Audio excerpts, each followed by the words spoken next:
I'm Robert Crais. We're at Griffith Observatory in the Hollywood Hills, not far from where Elvis Cole lives. You know, this city is a magnet. Every day, right now, today, as we're filming this, 10,000 people got off buses, got off trains, got off airplanes, drove here from all over the planet. They come here to make their dreams come true. They come here chasing something. You can't have so much light without having darkness. If people are coming here to chase their dreams, then people are also coming here to take advantage of those people. Here we are in this city that's filled with sunlight. It's beautiful beaches. It's great weather all year round. But there's shadows in the ravines and between the ridges.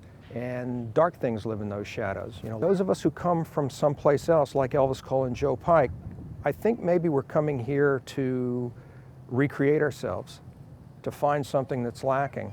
And therefore, Elvis and Joe, they couldn't be who they are, I think, in any other city on the planet. They had to be here in LA. They're children of Los Angeles.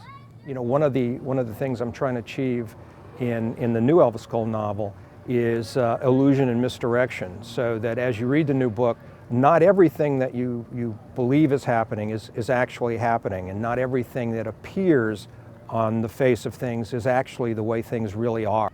Elvis is confronted with evidence that he may have been wrong in an investigation he did several years ago, an investigation through his efforts that freed a man who was charged with murder. And now there appears to be compelling evidence that that man, upon being released, went out and murdered 2 more women, and is in fact responsible for several murders. What does Elvis Cole do with that? Here's a man who, if nothing else, has tried to define himself as making right, as helping people. Now suddenly he's confronted with this as a possibility. Is he in fact responsible for 2 innocent deaths? Did he make an error? And one of the aspects of his nature and character, I think, in this book is, does he trust himself or does he fold to the weight of this pressure? Because everyone is now believing that he is responsible for this. Can he rise above that? And then does he do it alone, or does he fight back with the help of his friends? Because the Elvis Cole books are very much about the power and value of friendship.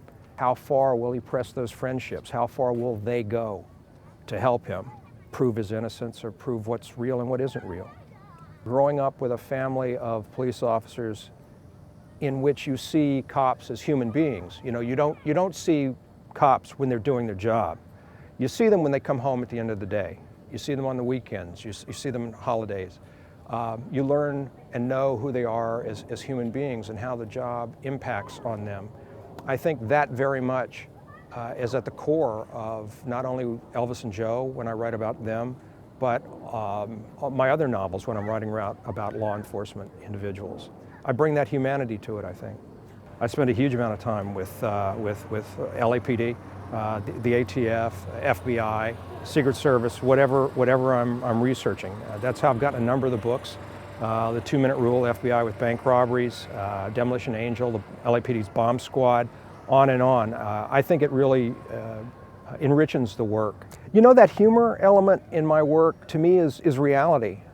Because I spend so much time with law enforcement, because I grew up in a law enforcement family, 4 generations of my family were police officers in Louisiana.